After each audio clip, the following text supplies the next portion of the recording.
Abusia enenso enkomo ewo hono mu a yeba abedi enkomo na social media super highway tintamfidie su enoma atwaguo na chese edika na editie no o se etumi ekom ni etumi edi eho enkomo kakra na yehwe se omanga na ye womim omayi say na ekoi because na watching mu ade say Christian Methodist SHS bia ewo weja ade say enkodai etisi kwan so de apaso awowo bia ni a chese video no mebebo bi de a chew na chese yedi ehon komo kakra enso de efri honom Kevin Taylor NDC ni abranti chese ye chiremu ababa beduru o my Ghana mu na wama NPP for 2 years say obebo modian no watumi de akolapse NPP for party no eno so yabakọ na eja yedi ehon komo yabakọ akotie ne nsem a wode atu edwa no na yetumi atwetwe komo kakra de afa ho na wode ahwa this particular picture ya mede ebeto screen yi ani na eja wode wahwe ade no wode ahwa this particular picture meba 1 minute kra na me fan to animu because we say enso picture ye betumi abomodin na yetumi edi enkomo ede afa that particular picture ya abetodwei akwada yi hwe nanim din na wo de fama me na o hwe akwada yi ebiebie na num ana wo bie na num a o kire wo bibiribi na wo hwe nanim a utimi nse nanim ho nani ho ahohono ama na no ahono pa adekodia akwada yi no ade ase me do bebo awuramu na agya wonso wahwe bi se owofo anase obi a owo vision se okina bi ode enkoda ebeba wiase se de ubesi amowani adaho ati ede afa enrada ade ase Russia Ukraine yes Russia and Ukraine ewo ya ehun President Trump one ne vice any Ukraine president metre Zelensky etumi ehia ya ene enkomo omu edie na omu etwetwe se Ukraine and Russian wo ya ekoso no omu ebepe ne pumasi bre ne omu atumi abomodin na nkase betumi dia omu a ende this particular war na ekoso because about 4 years new wo we shas 2021 I say enkete 4 years aba abetwemu na wo yi de kamia koye se ewiase yem problems kakra yenya no a chese ye betumi kra de Ghana aye example na kufu ado ne penso oni obie na no a any Russian Ukraine war any COVID Russian Ukraine war a chese enya Ghana nko na emom no even Europe nyina akra no sa this particular war no eho ensem abeye dija na eno na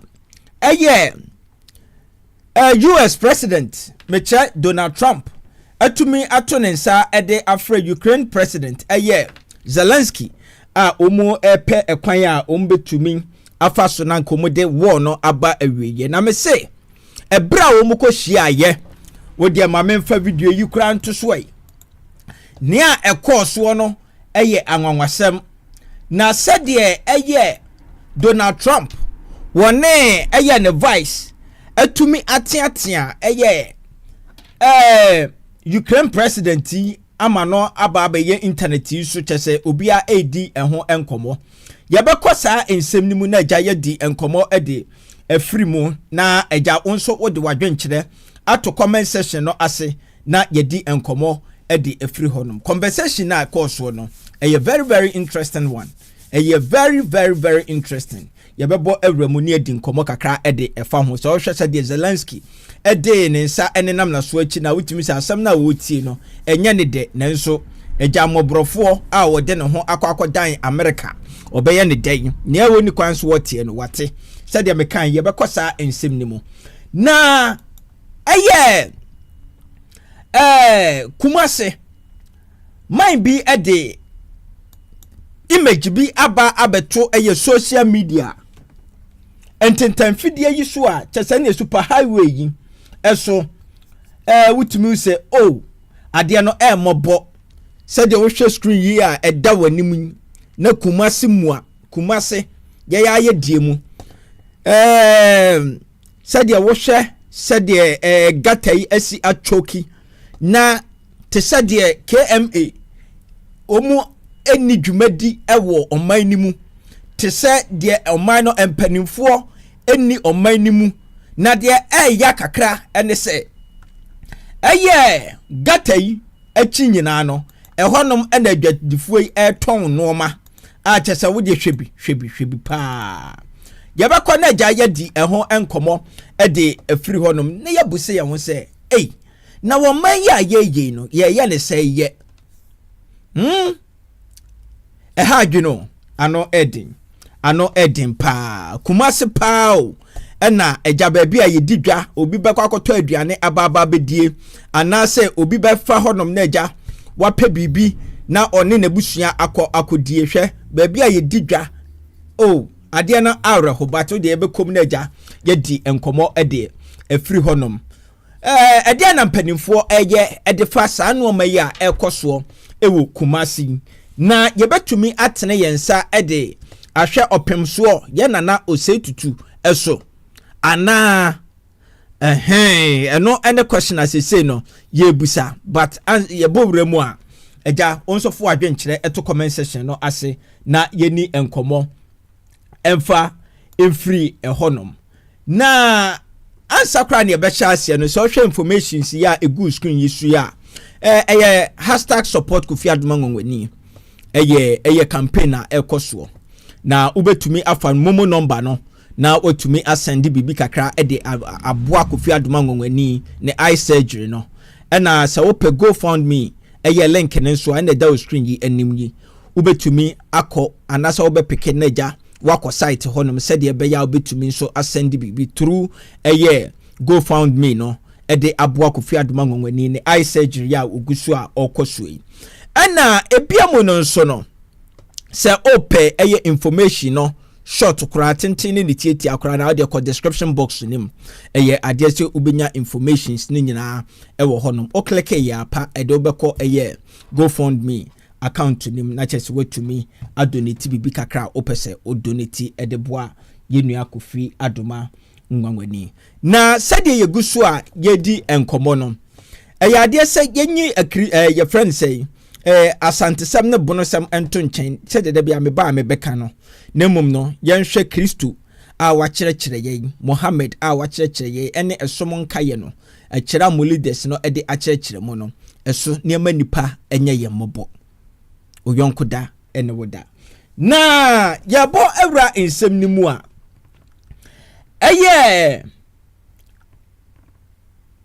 picture bi aba abetodwa sa picture no ahodwiri esem papa na footage ya mede eba be kyerɛ no enye footage bi a sabi ahomka da bi ahomka kora anim na ne nyina egina Christian Methodist school bi a ewo weja na eno na enkwada yi atumi akeka wo mu ho aburu omu ankasa student baako na information a yensa aka no kyerɛ sɛ student no kyerɛ sɛ omu colleague no akɔ anase wakɔ wia omu efon na eno na ankankura yi enye nyame nko a ma mefa picture no ana video no ento so na gye ni nkobo abrantie yi a oda wo screen yi ani abrantie yi bi a ono so ekɔ school yi bi me kyerɛ Christian Methodist school no ebi na wono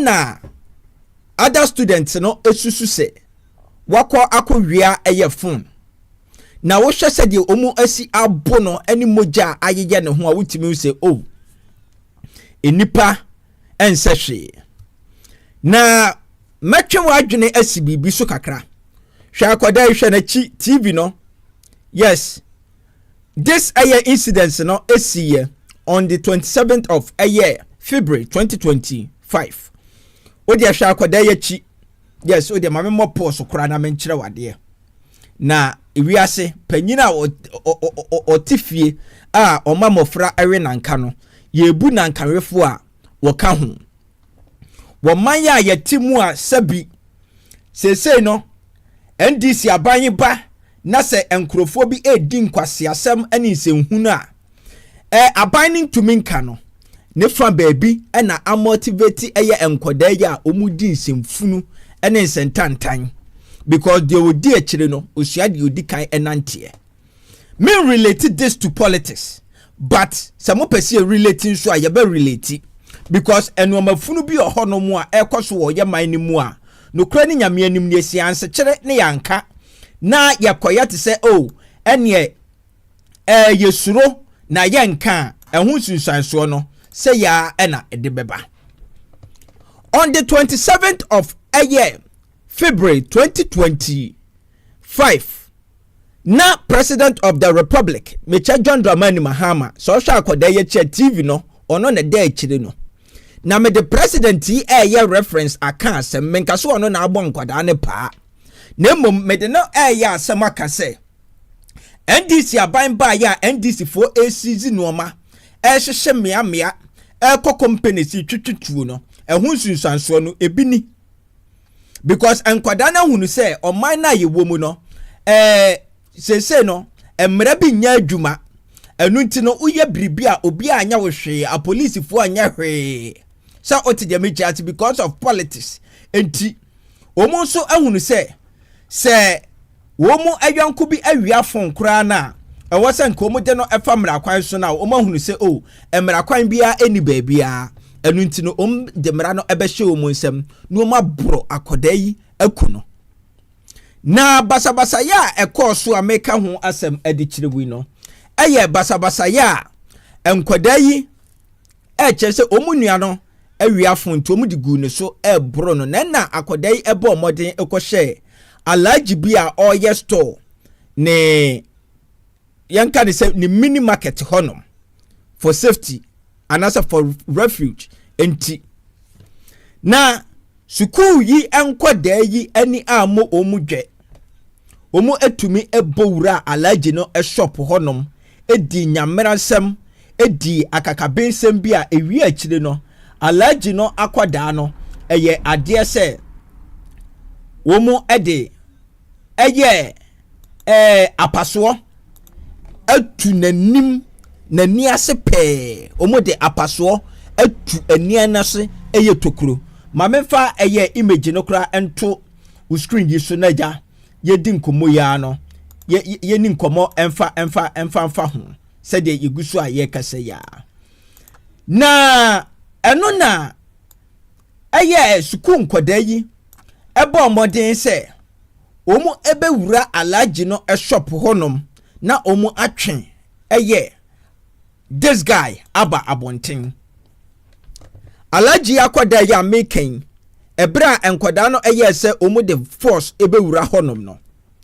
alaji na koda no de omu de aye nani omu de aye no eno ene da screen yi asu ya chese sabere amene wo kasa yi hwe apasuo ena school foi aye frɛ wo mu se future leaders etumi efa apasuo de wo abrante yani etumu tokuro you can imagine asem ya ye kan nyina no ye ka ede abesi asem bi eso obi bawo ena student anka modie school na anka moko no cause anka mode eye pen and paper ena eko nanso eye Christian Methodist school foi de SHS foi HS de bi omudom di apaso nyina eko school a chese ne obi ba ena omu atumi aye nani ho esa no se de o hwe no screen no ani no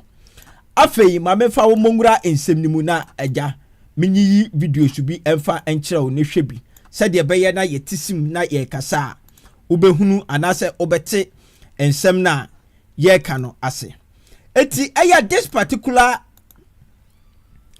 eye video yi no eye ebra wo mu ekọ alaji no esto mu eho no afei na akọ akoye bibi ti se enipa na omuwo mantamo ho no eni sukuufuo no na enya grudges because akwada adwane aba obi shop a munya abotre na muntie eye de enipa no ene akwada ne beka anase nsiesie a opanyi no de bema mo enkwada isi debi chenchirechira omo pese omo bowura shop ho to the extent say picture na me de kire wo no omo de apaso awo allergy na kwada ani ase pe se de ohweye no eno akire no omo achi allergy no abro no sunsuro enu ti enipa na omo ewo mantamo ho no enso ebo modern eko school mu ho no mo a omo ene school fo enkwada yi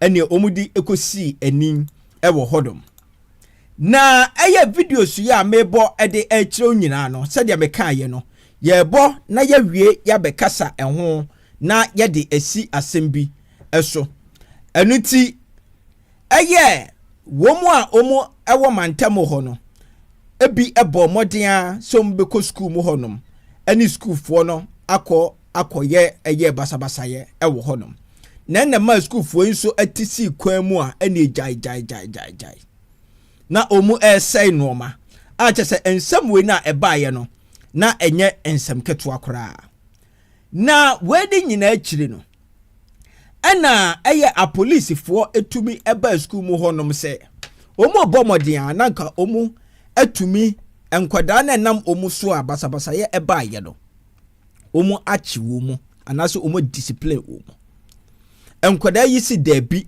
enya de se de police fo no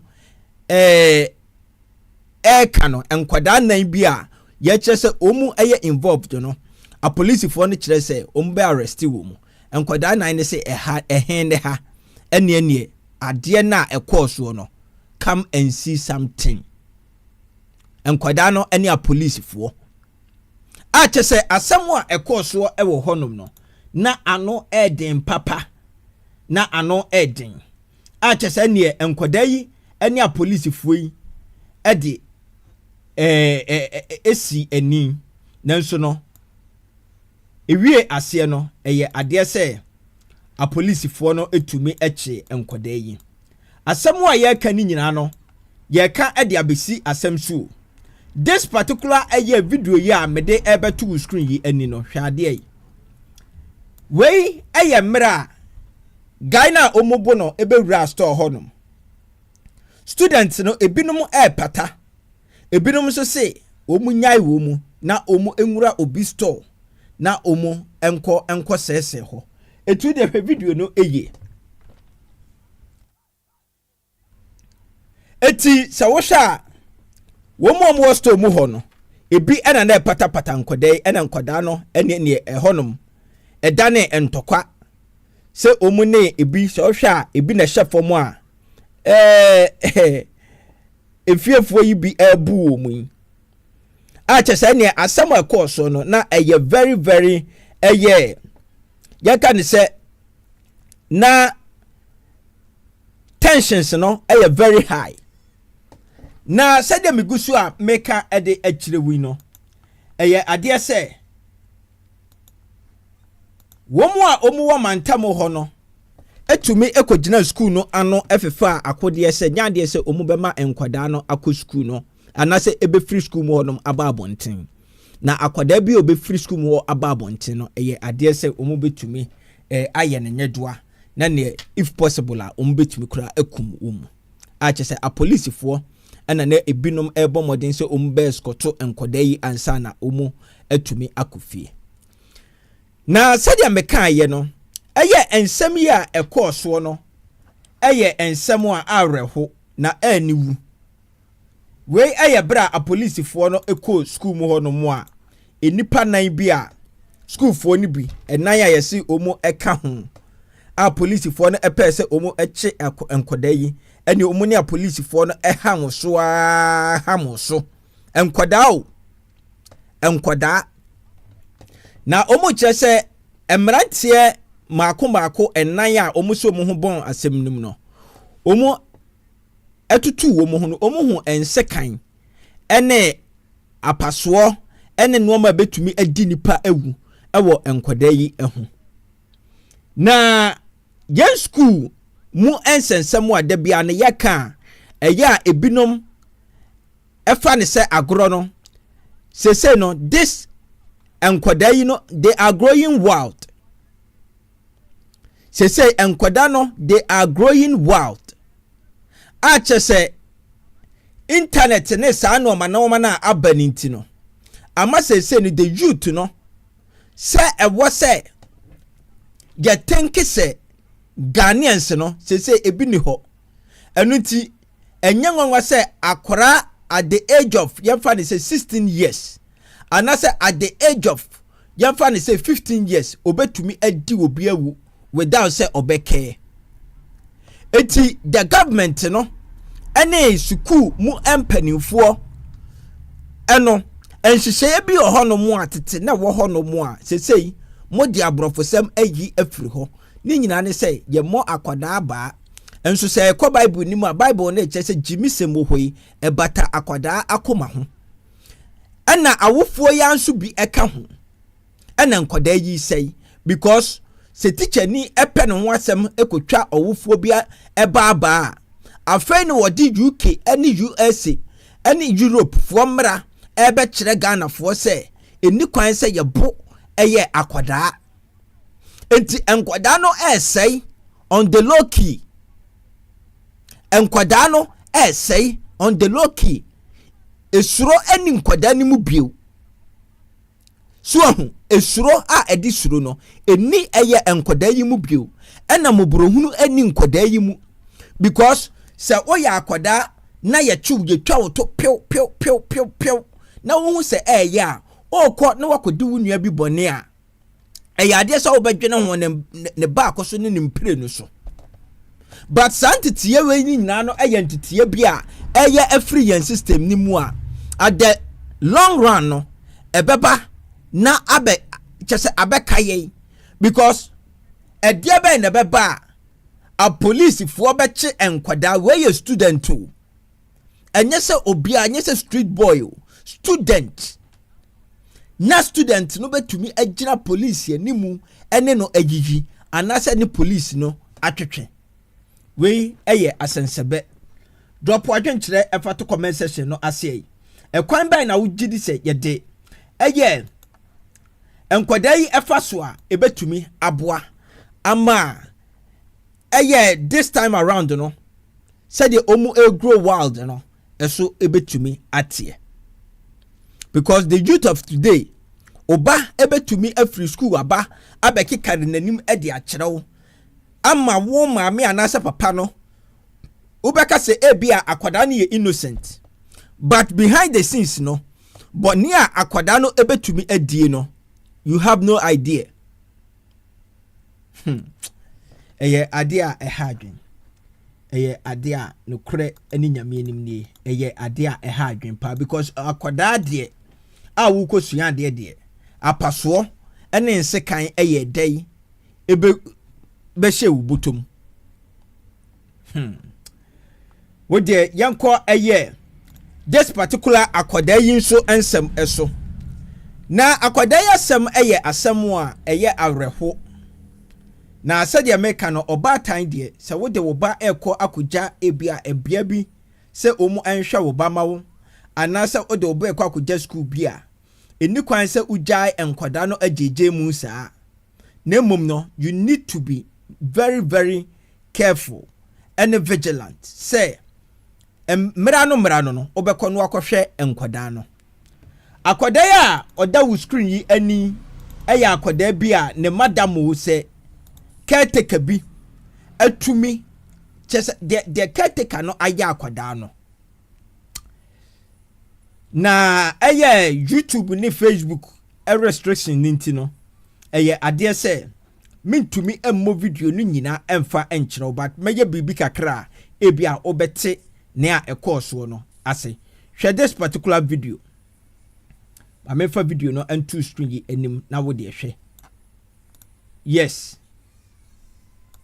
eti akwada yo ana se wo hwɛ eye floor na utimi se eye ebia school bi ana se eye caretaker bi ana enkwada yi ehye nase na sa wo hwe se de teacher ni anaka tekei afa akwada yi hwe se de okukuru no so ahu wo de hwe se de wasi akukuru akwada yi na wo de akwada yi ebo fom a utimi se enipa bi etirimo osum pa enipa bi tirimo osum enipa bi etirimu esum pa enya mpre baako enya mpre mienu o de hwe akodai na madam yi ekukuru na wode na hwefom sei tu okukuru no na wode na hwefom sei tu a chese awofo a mode mama ekokogya nkoda enipa bi anasa mode mama ekogya school private schools bi eni ade no. You need to be very careful.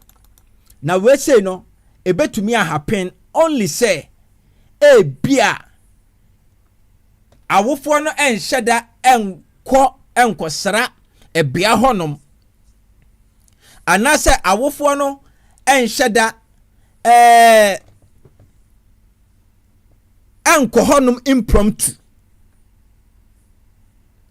because say oyo awofo na do bako school na impromptu mu no anase all of a sudden mu no se okona ukosra enkoda na etoda bi na se madam bi eye biribi anase odi nkoda ne bone a at least odwene ho ba ko ni mienu eso because onim se ebia enkoda akoda no maame anane papa ebetumi afumu aba ena awofo no nso mo ne mama no nso ani nkomo because nsɛm bi ɔno mu a nkwada no de omu ɛfa mu no omu ka kyerɛ wo wɔfo no kora na untumi anyini de ɛkɔso sɛnye camera ɛna akye ɛyɛ maami anase otichani anaka tekeye a obɛda na akwada ɛka wei ɛkyerɛ wo a obɛgye adi because akwada ne ka wei kyerɛ wo kora na maame no ɛbɛka biribi ɛde akanta akwada no aka sɛ ebia no wodi agoro ɛna wɔhwe hɔ enso no ono na eku enkwada no ade say we need to be very careful.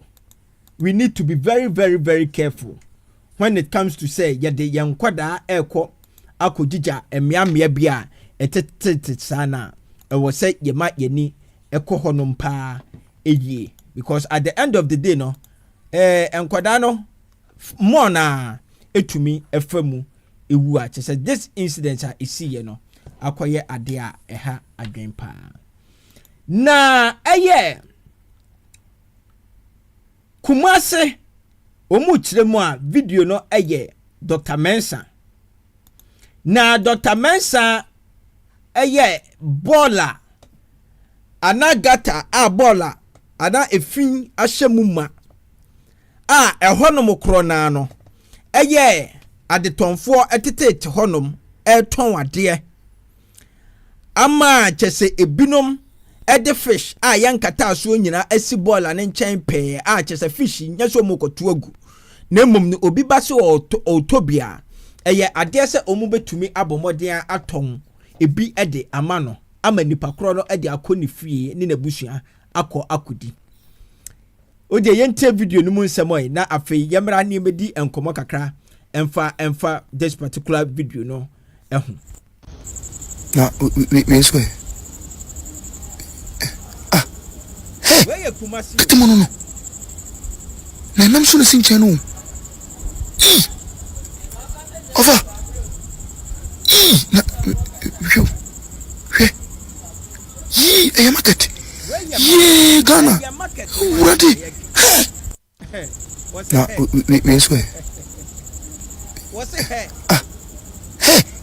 kitemono no na nam so sin chenu over na market ye Ghana ready eti na this particular image ya ebeto social media yi so no image bi a very very disturbing because Omaya yesu se korela ene nyadewa efa fi ho malaria ne ade no adokoro omayi nanso still na no yen take care okọ enkranya chese emiamia baabi ho no a wutimi se efi atwoku honom papa na yemmeye comparison say yenhwe ha aha de no na aba enu nti o se etumi ehwe na yeka na as far as I know ne de minim say KN your friend say KM fo ejeje eye adetonfo yi honom sika nkakra na sika no omo de ye dey sika no omo de eye dey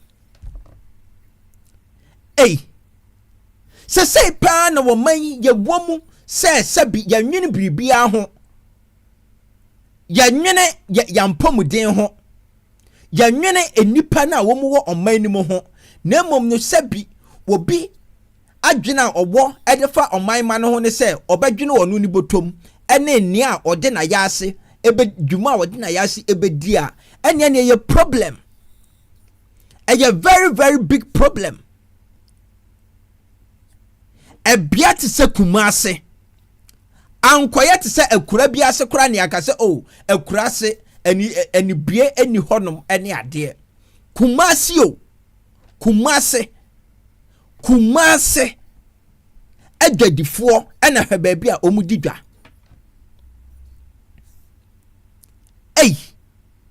chese wodwene ho a wonte ase na asem a yebusa ne se enti wote kokko so ye nana otumfo osei tutu nana wono ena awose yetene yensa ehwe ne so anase wose yetene yensa ehwe wo mu a yetuatua tax ene wo mu eba adwadifo yi ho ebegigi sika ade firi omu ho no omu na ose de yensa etene omu eso because say pa na baya dia ene afutu a yede be madwadifo ne se obi ba na obegigi sika omu momodin a no mu twade mu anya den. Yes, because yen to me metena omanya sabi efin adekoro ye efri tetete na ne 21st century 2025 efi eda so de edokoro ye ebesi na sabi na quite se oman no adwene ni nipatirim ebasika samodia won no kwa ani nipa bi aban mu mpanimfo no behunu nyansa se we de eyesikasam anu nti yeje na moji sika na wie the question ne se sika no moji wie a mode ye dai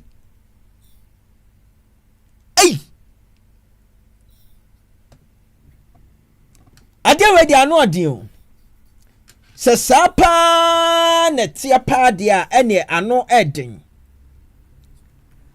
edin because and to me and konkoba say wo manya yetimu se oman Ghana na kumasi baabi a yedidwa hwe baabi a enamusi hwe baabi a adetonfo ete hwe baabi a intos ane atosode ewo na hwe baabi a gatai enso ewo eti wo mo tete wo no entu nhwia wo mu kura kakra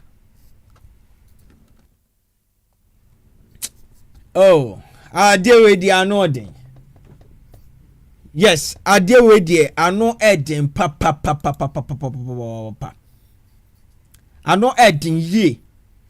Because say ekoba ye say eye enwura mu eye animals kingdom wa. Ya beka se omu di omu nim nyansa. But ma dwene sa asem we hu amenti asese kumase pa ene day 2025 ena bora atumi adokuru nipa amagata insuo ewom ene bola adi afra wutumi se gata yi emu chese emu bon papa nanso adetonfo se yentehwe yesika ye penti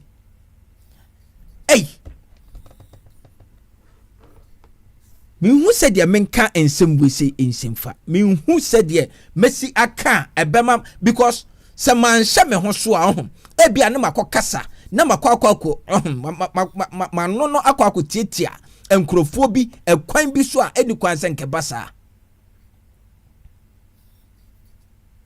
nanso awose eka because aduane a omu eton no omu nton mo mabusuafo nko na mom no omu to ana omu ton edema eye the public omu ton de ma the public. And the question is a KMF one now omujiji eye abatan yi ne maamefo yi sika no omujiji sika na omuji eye day aban na wojiji eye etuo ene ade no wojiji tuo ni wie a wojiji ewie a wodi sika no eye day we mu amu besa ba ni o ma betwi microphone de asi o mo so abeka kire yen se ena korela dokoro oman ma no anase yade ewo oman ni mu enunti ewase epekwan a ye befa so a ye bebo oman ma no eho ban president anase aban mu nipa beba bekasa no sabi unim nyansa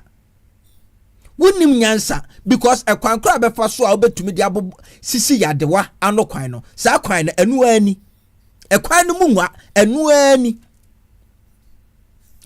ani eti after someone sika no awie no the next question ne say e was woto wa adwene mu eni kwan say woma cleanliness yi omo che say godliness and cleanliness is after godliness ye yinyame sompa efiri ho no mo a ahonie ena ahonindie ena wo ho eti yam president yi ene yen ministers yi ene yan assembly members yi ani womo keka ho a omu ye aban adwuma no sabi womu ani ehwe ade anase womu no omu wo etema ade manipa mame fo na omu titi edwom ho no omu ho ya menwanwa pa enso omu ho ya menwanwa pa nenso no aban no ho ya menwanwa yie Kumasio ana mena mention down value at the second capital market Kumasio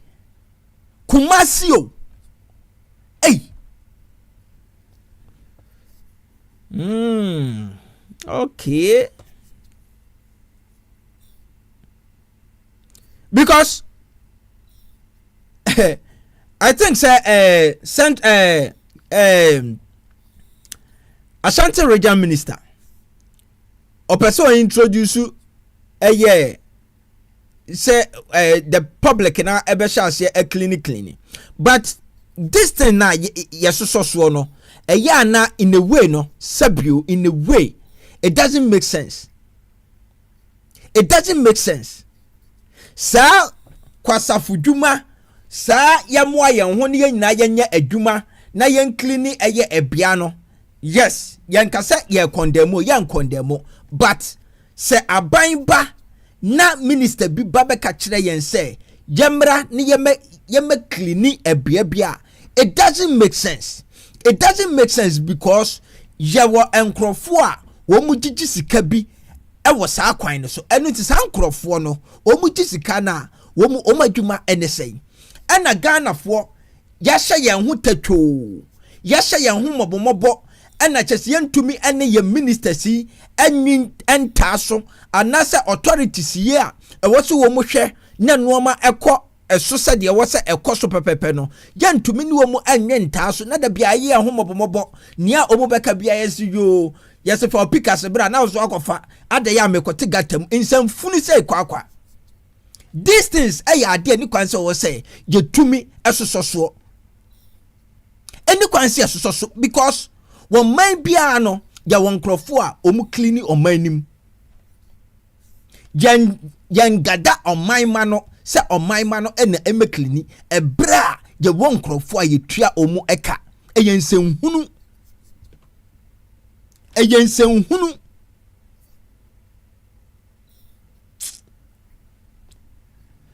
drop adwenkyere eto comment section no ase na yeni enkomo emfa enfri ho we omu kyeremu a Dr. Mensa ebemenhia papa ena we ekosu we menhia mponi o anasa Dr. Mensa Mponio. Dr. Mensa Mponio. Hey, my way the idea na no dio. But whatever the case is, no the young queen anymore in Niger. Jenny and Komokakra and fa in free and someone a wohono. Emu. Aye, said the American and Kevin Taylor ababonten abemeki allegations bi. Say I dare say NPP or Momo Number obe collapse NPP party no. Na enya no nko na Kevin ekaye o kaye no o de normal bebre say waka normal bebre aka ho. Yabekọ eno so na je tumi adi eho enkomo but ansa na no. Trump ene Zelensky ene DJ Vance meche America omo vice president etumi ehia ya omo edi enkomo edefa Russia and Ukraine war no eho ache say enkomo na ekoso no diplomatic talks but said ye esi ekoye no ekwan bisuo no ebinumo kire say Trump pa wone ne vice omo anya ade yankwa na de enkotie ensem na ekoso no ebi na yewia yabekọ Kevin Taylor ne nsem a ode abetudwa no eso. Now I'm talking with my friends in Poland, and they are worried that you align yourself too much with Putin. What's your message for them? Well, if I didn't align myself with both of them, you'd never have a deal. You want me to say really terrible things about Putin and then say, "Hi, Vladimir, how are we doing on the deal?" That doesn't work that way. I'm not aligned with Putin. I'm not aligned with anybody. I'm aligned with the United States of America and for the good of the world. I'm aligned with the world, and I want to get this thing over with. You see the hatred he's got for Putin. It's very tough for me to make a deal with that kind of hate. He's got tremendous hatred, and I understand that, but I can tell you the other side isn't exactly in love with, him either. So it's not a question of alignment. I'm aligned with the world. I want to get the thing set. I'm aligned with Europe. I want to see if we can get this thing done. You want me to be tough? I could be tougher than any human being you've ever seen. I'd be so tough. But you're never going to get a deal that way. So that's the way it goes. One more question. I will respond to this. So look, for 4 years in the United States of America, we had a president who stood up at press conferences and talked tough about Vladimir Putin, and then Putin invaded Ukraine and destroyed a significant chunk of the country. The path to peace and the path to prosperity is maybe engaging in diplomacy. We tried the pathway of Joe Biden of thumping our chest and pretending that the President of the United States' words mattered more than the President of the United States' actions. What makes America a good country is America engaging in diplomacy. That's what President Trump is doing. Can I ask you? Sure. Eti sawoshe up to this point na diplomatic talks yana ekoso because according to Trump ne ne vice no omo say Putin pay Zelensky asempa na omo try say Zelensky ebeba efom because omo ba for one in a way no said the na him said Putin or Trump omo ye close in a way no and so wutie emu ensem ni ye na in a way no Trump okra no glorify Putin chere say Putin ono na asem ka enye din na Zelensky ena na asem ka edin na eno ena Vance the vice president and so can biribi de ahya hodom say ade say US for no atumi aboa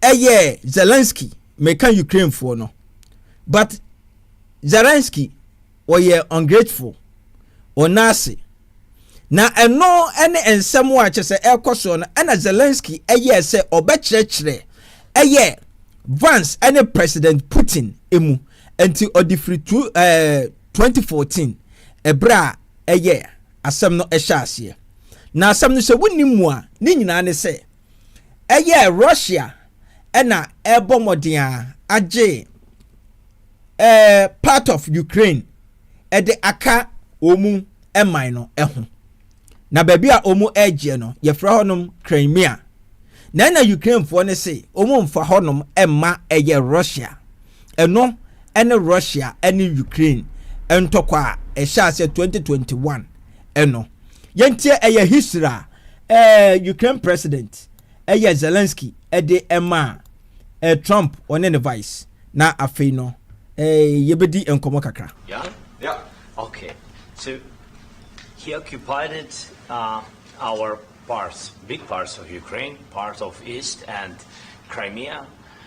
So he occupied it on 2014. So during a lot of years, so I'm not speaking about just Biden, but those time was Obama, then President Obama, then President Trump, then President Biden, now President Trump, and God bless, now President Trump will stop him. But during 2014, nobody stopped him. He just occupied and took. He killed people. You know what the contact 2015. 2014. 2014 and 2015. 2014. Yeah. So I was not here. Yeah, but that's exactly right. Yes, but during 2014 till 2022, the situation the same. The people have been dying on the contact line. Nobody stopped him. You know that we had conversations with him, a lot of conversation, my bilateral conversation, and we signed with him, me, like a new president. In 2019, I signed with him the deal. I signed with him, Macron and Merkel, we signed ceasefire. Ceasefire. All of them told me that he will never go. We signed with him with gas contract. Yes, but after that, he broke the ceasefire. He killed our people and he didn't exchange prisoners. We signed the exchange of prisoners, but he didn't do it. What kind of diplomacy, JD, you are speaking about? Anotino Sawutie Zelensky a say in 2014 Russia etume eko occupy Crimea omo a part when it comes to omo can say jo something so adia say Crimea no Russia Ukraine for no edia geographically yes geographically na eno na 2014 adia say Russia occupy ye no omo occupy ache omo ekum nipa egusua take dominion wo da part no peninsula no na eno na 2019 Merkel, former chancellor Adoma Germany, and as a Germany, you can say MP. Anna Macron, France MP in 2019. And then Russia President Vladimir Putin, and Zelensky, and nipa akra ekahu omo etena ase esensan krata se adia se wonu Putin no obere draw e de afri Crimea ho na on tachi honum biu onfa ne nsa enkoka bibia e wo honum biu na obere draw ni troops e de afri honum a entiase adwuma omu esizi fire na sa contract no anase diplomatic talks na e course no a omo sensan ye no eno na 2021 e course a Putin wa breaki that agreement no na eno na 2021 e fire e desa entokwa we see no e de aba se sa na tie dia na in a way no utimi say Zelensky one Ukraine for more point but so who share said Trump and then the vice ACR approach Zelensky na in the way no said Zelensky and Ukraine for no it depended on Americans no entino acquire to say Americans no and NASA Trump and the vice in the way no funny say umbetumi akasa nanim anyhow just utumi say the way vice president no kra approach Zelensky no in a way no pa ne de utumi say nkanya normal sa anka enye fair kra sa but akoso wo de yentie conversation no kakra na afe no ye wia ye bedi enkomo ede afa eno nso eho ene sese no said the situation no AC echo ede efa. What do you mean? I'm talking about the kind of diplomacy that's going to end the destruction of your country. Yes, but if you Mr. President, with respect, I think it's disrespectful for you to come into the Oval Office and try to litigate this in front of the American media. Right now, you guys are going around and forcing conscripts to the front lines because you have manpower problems. You should be thanking the President for trying to bring an end to this conflict. Have you ever been to Ukraine that you say what problems we have? I have been to. Come once. I've actually watched and seen the stories, and I know what happens is you bring them on a propaganda tour, Mr. President.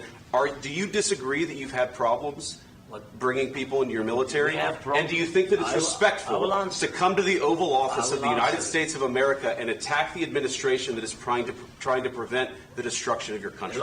A lot of questions. Let's start from the beginning. Sure. First of all, during the war, everybody has problems, even you, but you have nice ocean and don't feel now, but you will feel it in the future. God bless. You don't know that. God bless. God bless. You will not have war. Don't tell us what we're going to feel. We're trying to solve a problem. Don't tell us what we're going to feel. Eti eye aha kakra no na etrega eye issues ni nyina no. So what to say? Donald Trump ene Zelensky ene the vice president ade se omu anya heated argument aha kakra no na ekotrega argument no se o study conversation no ene said de Zelensky eti ebo history no ede kire wo mu na in a way no utimi say Trump no aye din a otie but vice president Vance chepu in something say was say Zelensky grateful and I say otumi eda America for no ase because America for no na aboa no na Zelensky kasa ono baby obegyina bia oda America for ase na no na Zelensky kasa no na ne koyi ne ka say obia wo problems even America for kra no omu wo problems but omu enya nhunu ni sese a but emire bi beba omu nso omu be filipa na eno na kwatrega Trump Trump say asem na okaka ye say America there will be a time they will feel it no eno na anye ne de say ne argument no sha ase a o de intake akra emfa enso na ye hard because this particular entokoya ekosu no Biden US President Biden former president no said there was a fuole entokoyi atumi aboka ama Ukraine akodie ani sika wasai no sa wo mo ho no ano edin ye kan sem we ni nyina no nyese bia asi obi mamu ne ye kan but ye ka e dia besi asem so say being dependent no and I say being dependent on others no say wa amomodin say u be dependent on your own self now u depend on people like there will be a time where omu yi wutu akonya anaso omu yi omu akonya firi ho no mu a obebre papa entokwa ne be sha ase no UN America for ne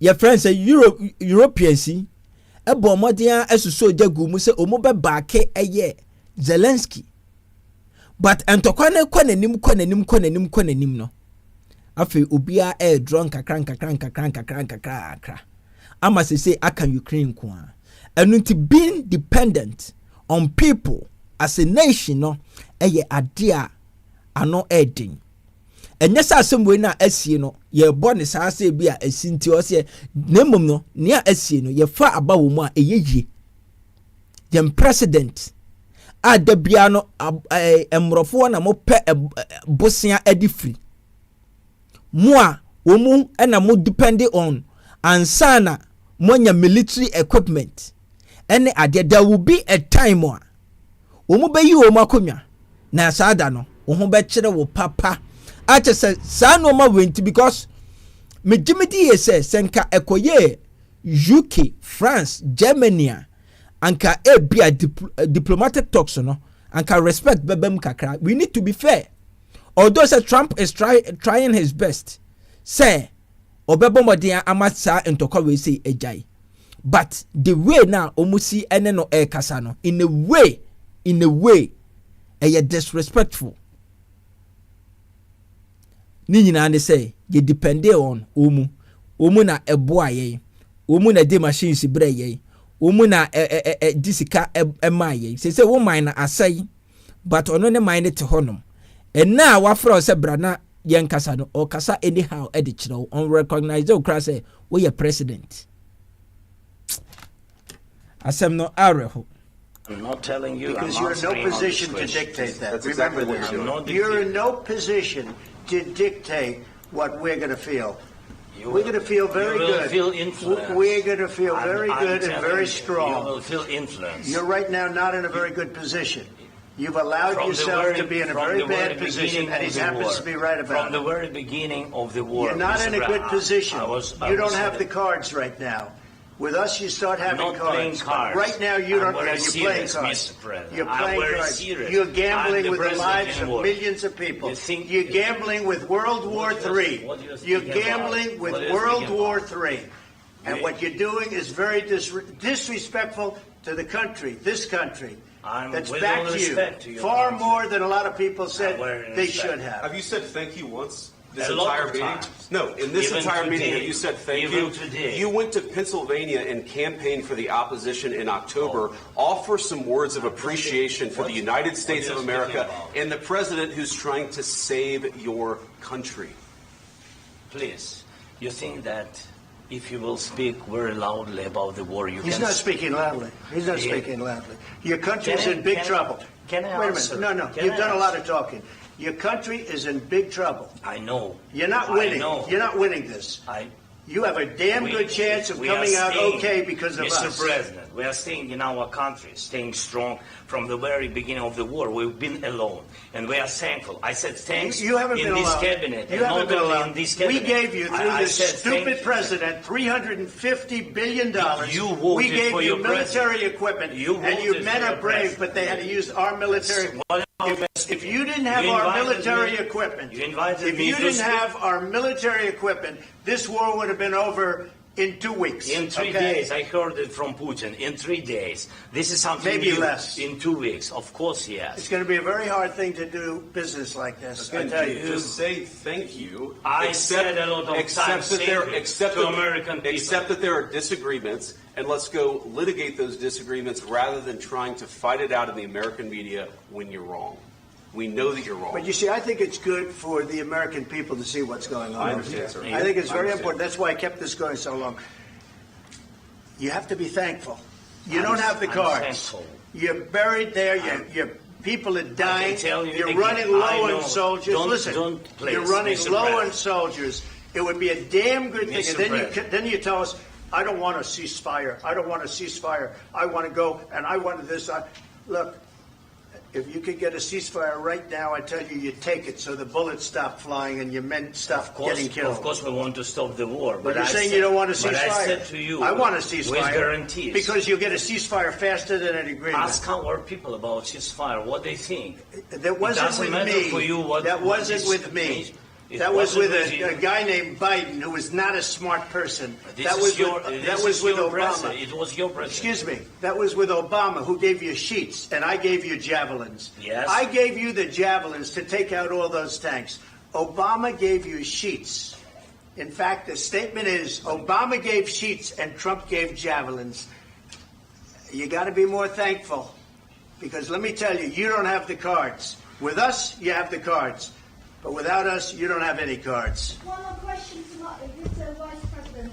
I'm sorry. It's going to be a tough deal to make because the attitudes have to change. Eti we ene conversations etumi ekọ so at the end of the day no ekoye basa in a way, because according to Trump and the vice president no omo kire say Ukraine for no enye omo adwene. Now no be kasa say better than the parokra wa ye na adwene. So but according to Zelensky no ono kire say ono so aye na adwene say opese eja omu a ceasefire, but with some conditions. na no na kyese other party meche US for empese omu be ma eye Zelensky akasa ene ade utie eye conversation na utumi se bully bi ewo baby so hu bully bi although se omu peniye but the way na eti ekoye no nshada nye no ma asa ba ni nyina no eko sise wo depende ewo enkrofo bebre so a na sa wo depende wo enipa so bebra at the end of the day no you be you back ko e de ahya wonsem enti de wo ka no ene se senkenya US for ene omu military gadgets ene omu de ko boa Ukraine for anka sabre no anka je se wo no nka omu finish no be 2 weeks ka Russia say Ukraine within 2 weeks achese ene no credit omu asay sika about 300 and something billion US dollars achese omu esore a na omu eka ena Africa ekomo ho ena komo he na komo he enso monya sika atumi afinance this wa etumi adi enipakum eba achese eha adwen but whatever the case is no we ene ensem a ekoso between Zelensky ene Trump ebra omu eshia yese omu diplomatic talks concerning Russian Ukraine war no ehum also take ewo ho and say drop a comment at the comment section no asini ni nkomo emfa emfiri ehonom na sadia meka ye no ade say abranti Kevin Taylor na Kevin Taylor ababonten abemeki comment bi a o kire say woma NPP for 2 years pe obeku NPP na ebia at the end of some mekasa we say hunu obi betag me say me NPP ni but I don't care na say NDC for say mo betie me na mo tie me wo asopa mu a ebeboa mo ankasa wo dia yenko tie Kevin Taylor ne nsem a ode ababa tudwa ni bi na afei no yamra nemedi enkomo kakra emfa ensem a Kevin Taylor ana wone na ode abema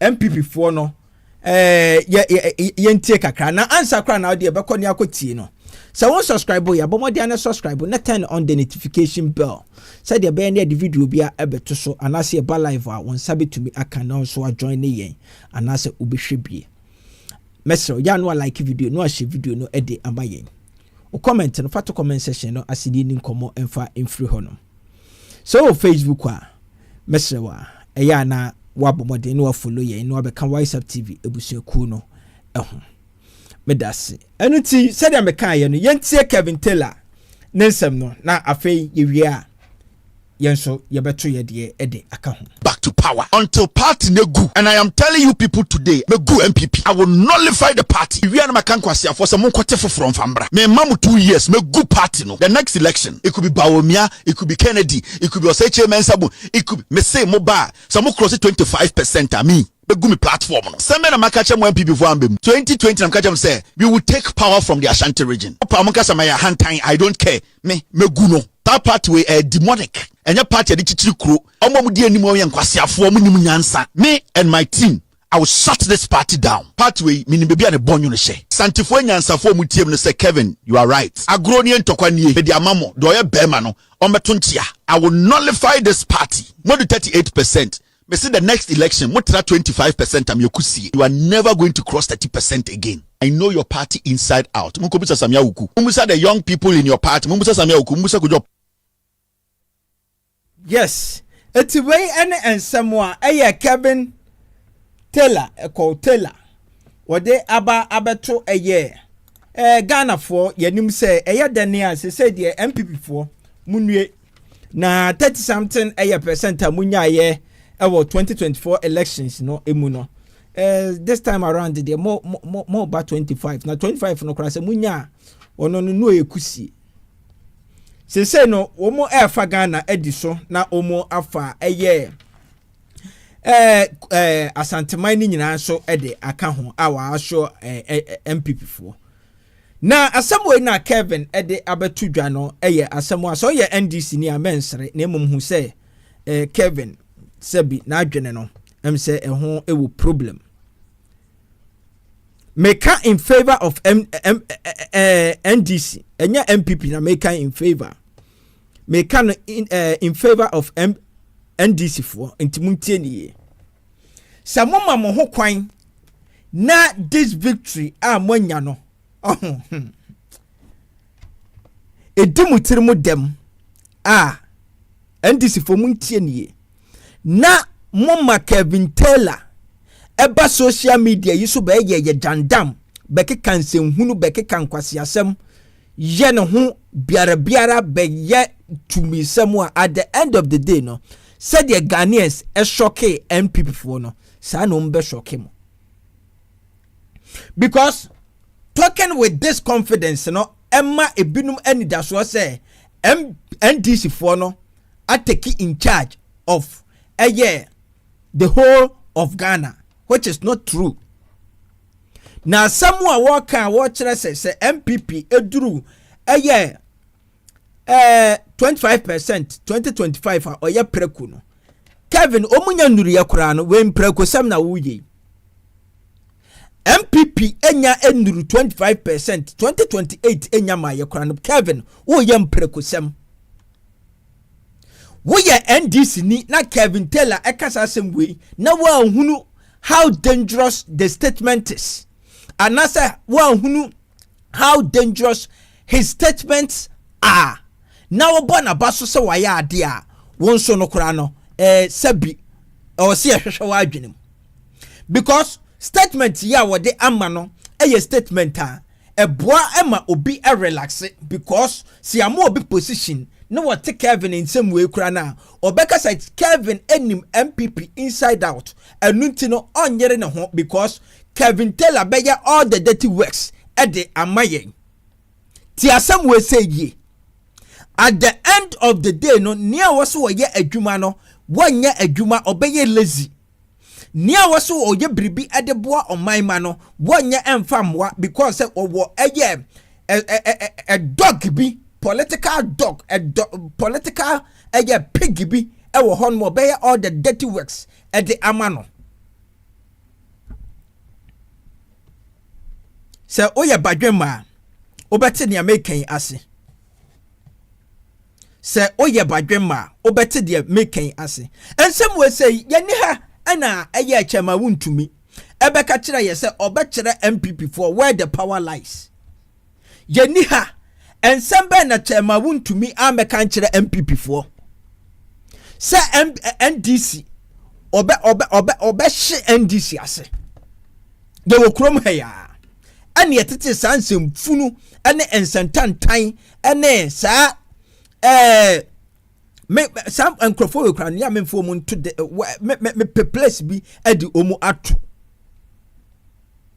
sa ayarefo kasa we say no chema wuntumi babe kasa bie ensusu se Ghana fo kra nipa so ahuno de anidie ebema de anidie bes ese no anase ode anidie bema Ghana fo because wanumu kasa kra no ade up anase e minus wanumu kasa wo beka no ade up anase e minus anuti mo de NDC fo mama Kevin Taylor enya mu yodum na bra monya tumi no wasa modi moni esifom momfa moni esifom because Ghana for enya de Kevin Taylor cannot control anyone want to me control Ghana for that be wajuma pa and be control the people of Ghana anuti instead of say modi energy be share Kevin Taylor mu no abaye picked works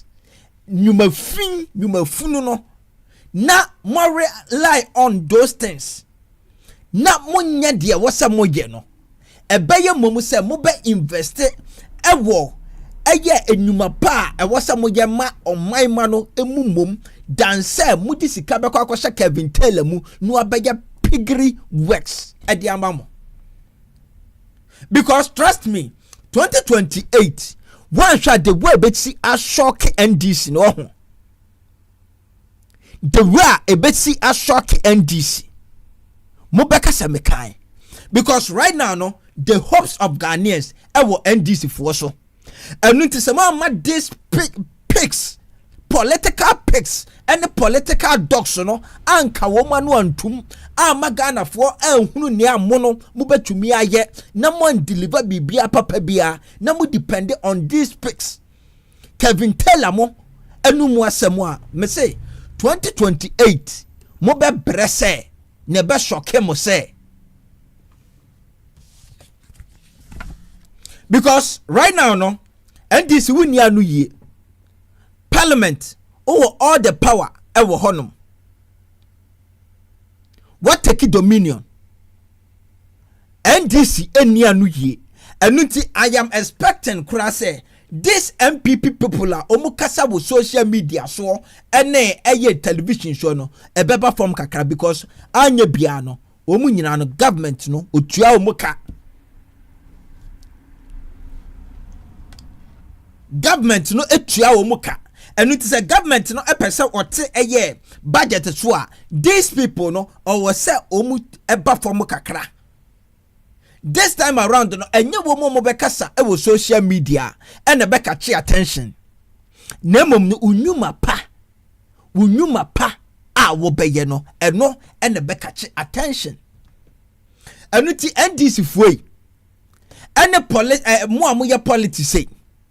Mani nsa obi ena minchiri wobi ena mentan wobi omman no nkoso ena ye nyina no ye pe se NDC aba betena so no se obetumi aye omman ni hia praise the Lord yemfa NDC nko obi any problem but some masan krofo wei ebeye eye jandam eba beye propaganda ewo eye internet so ene stations ahodo eso na at the end of the day no enipa bi ohono mo a wo say wo mu play omu part omu play omu role a wo say beboa omai no na omu relax based on say enkurasefo bi aba abonten abehye enkom edi wo mu tumi so anase in a way no kire say Ghana fo gu omu botom enunti no omu ekasa na Ghana fo tie enunti sankrofo ne be ya adwuma Nemum enkrofo aye expect wo mu say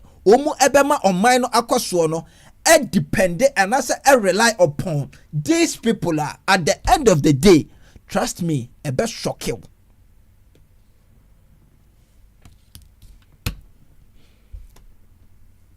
Aha aye WhatsApp TV mesro ya no subscribe no turn on the notification bell o comment no fat comment section no asini ni nkomo emfa info because there's this time around no e was say eni kwan say ye ma enkrofo bi kwan na omu enya da opportunity no eba abonten be kasa anyhow ma obi fa omu kasa so ho obi be fa san enkrofo no ekasa ne so na omu a relax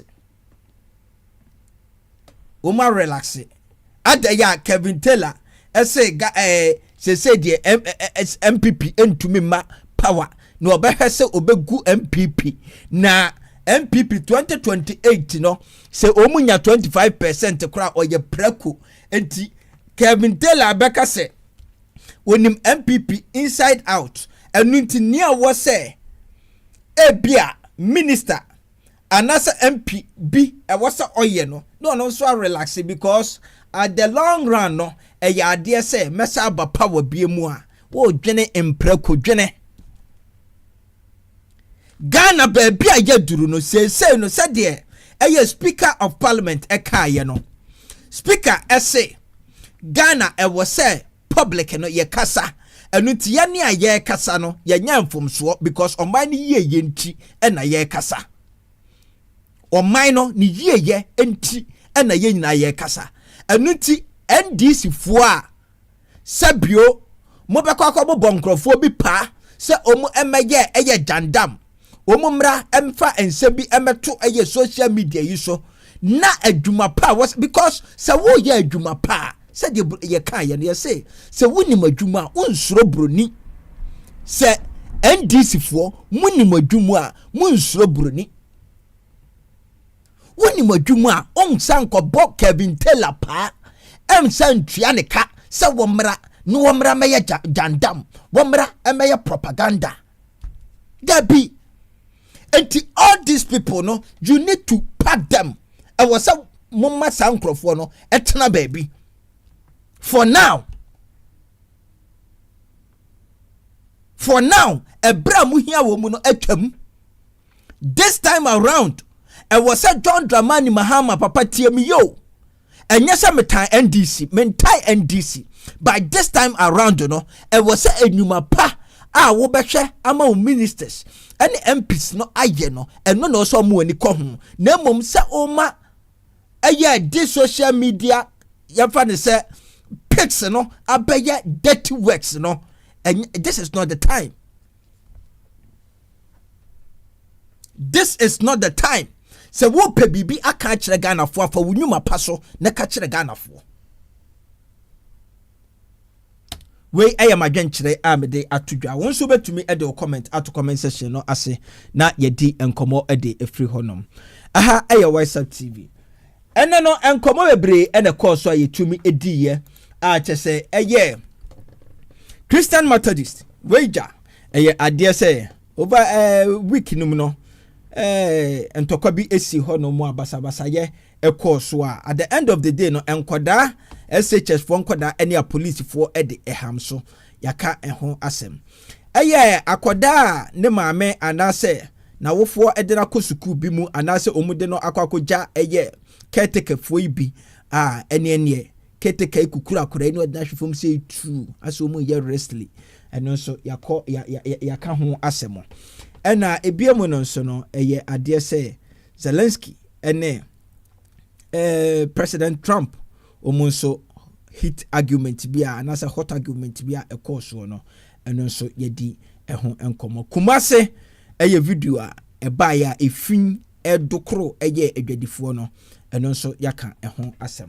ubetumi edo comment ifa nsem we nyina ho no ato comment section no asin edi nkomo edi efri honom so one subscribe ya no subscribe no turn on the notification bell wo YouTube ya no follow ya don't forget #support Kofi Adoma ngwani and also eye campaigner ekoso pomodia na onso eboa na wo yonko eda ene woda yebesa ehye biomba until then no dear